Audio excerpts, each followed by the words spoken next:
victim was sitting in his car in broad daylight waiting for his child 1 minute. The next, shot. All because of this, his cell phone. With food everywhere you look and supersize being the norm, is it even possible to watch your waistline? Experts say yes, and they're giving you the tips to help you do it. It's something you can't see. Hundreds of germs on your hands. That's why doctors say it's important to wash thoroughly, like I am here, so that you can avoid getting the flu this season.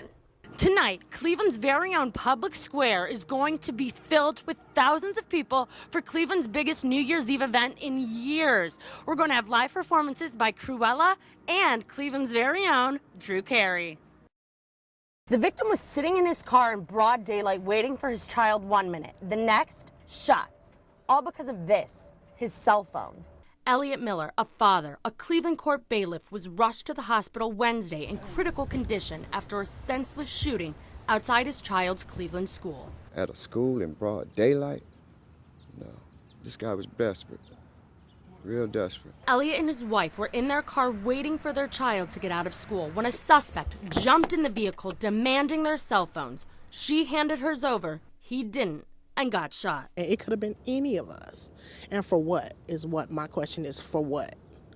A cell phone? This parent was afraid to be identified on camera. She, like many other parents who know the victim, are troubled and upset by this crime. He is very active in the school with kids and as far as going on field trips and everything. Andre Crowell was robbed last year just a block away from the very same school. Guy jumped came out from behind a house with a hood on. It's about 10 o'clock at night.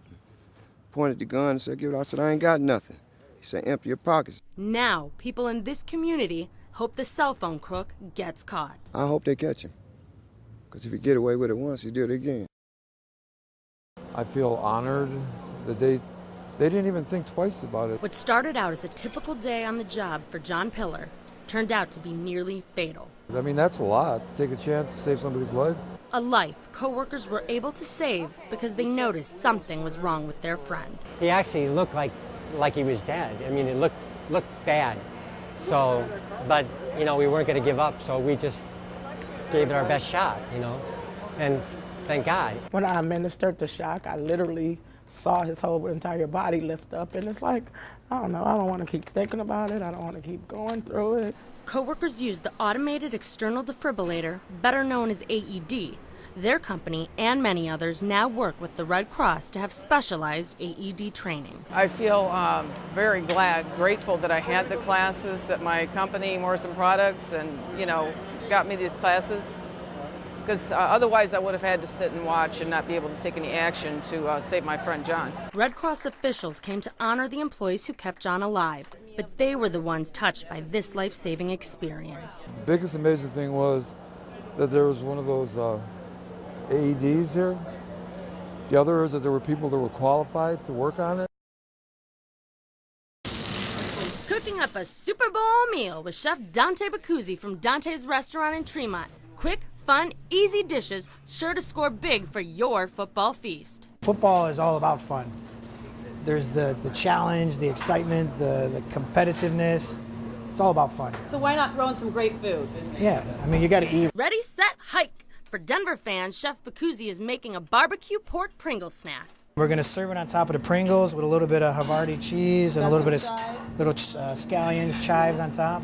You bake them in the oven and you have them nice and crispy. For Seattle fans, a Doritos pie. So you kind of crumble your chips. The recipe? Doritos, of course. Chili. If you have to, you can use a can mix, but fresh is always better. Lettuce, cheese, and sour cream. Shake it up in the bag, dig in, or just dump it into a bowl. Top it with some sour cream. We're not done yet.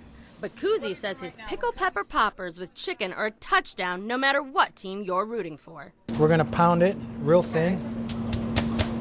Stuff your hot pepper with cheese, wrapped with chicken, cook for 10 minutes at 350 degrees. So who will this chef be rooting for come Super Bowl Sunday? Well, I have no choice. If I want happy employees, I have to pick the Seahawks. In Cleveland, I'm Ailise Jacobs.